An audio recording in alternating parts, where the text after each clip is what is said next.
NIA এখন কি করছে?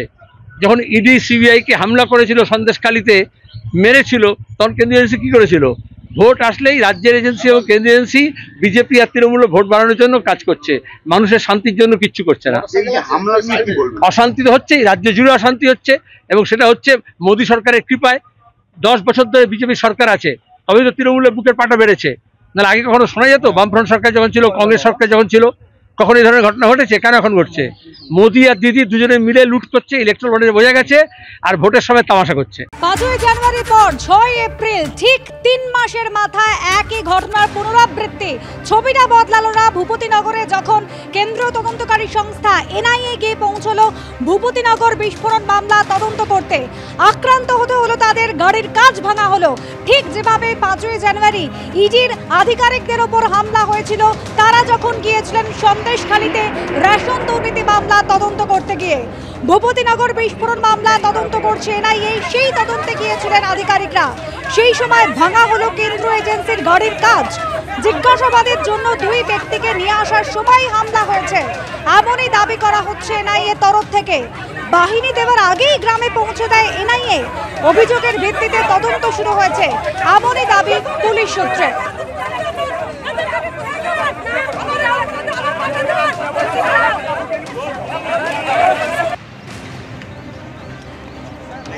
কোন ঘটনা পরিপ্রেক্ষিতে ভূপতিনগর বিস্ফোরণ মামলা তদন্ত করছে এনআইএ? কি ঘটনা ঘটেছিল 2022 সালের 2রা ডিসেম্বর?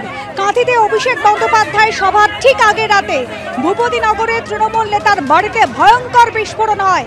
বিস্ফোরণের তীব্রতায় ধূলিসাৎ হয়ে যায় আস্ত বাড়ি। উদ্ধার হয় তৃণমূলের বুথ সভাপতি সহ 3 জনের ঝলসানো দেহ। এমনকি 1.5 কিলোমিটার দূর থেকে উদ্ধার হয়েছিল সেই তৃণমূল নেতার মৃতদেহ। আশেপাশের এলাকায় আরও 2 তৃণমূল কর্মীর মৃতদেহ উদ্ধার করে পুলিশ। আর সেই ঘটনায় স্বতঃপ্রণোদিত মামলা রুজু করে তদন্ত শুরু করে এনআইএ। যে তদন্তের পরিপ্রেক্ষিতে এনআইএর অফিসাররা তারা গিয়েছিলেন ভূপতিনগরে।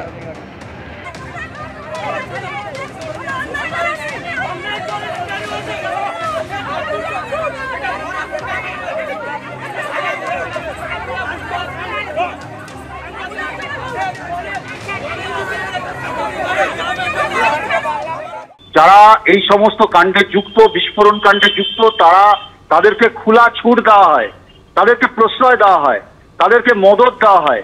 এই তৃণমূলের সরকার তাদেরকে এতটাই মাথায় চড়িয়েছে, তারা কেন্দ্রীয় এজেন্সির উপর আক্রমণ করছে। কেন্দ্রীয় এজেন্সি কোনো রাজনৈতিক দল না, কোর্টের নির্দেশে তদন্ত হচ্ছে, ধরা পড়বে দুষ্কৃতকারীরা, এটাই তো বাংলার মানুষ চায়।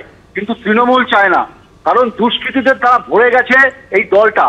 মাথায় প্রশ্রয়কারী যারা আছেন, এই মাথারা এদেরকে প্রশ্রয় দিচ্ছেন বলেই এদের এত বারবারন্ত। এদের বুকের ছাতি চওড়া হয়েছে। 12 বছরে এদের বুকের ছাতি এতটাই চওড়া হয়েছে, এরা মনে করে এটা তাদের সরকার, তাদেরকে সংরক্ষণ দিচ্ছে, এবং এই আক্রমণের প্রত্যক্ষ এবং প্রচ্ছন্ন মদতদাতা হচ্ছে এই সরকার এবং তৃণমূলের দল।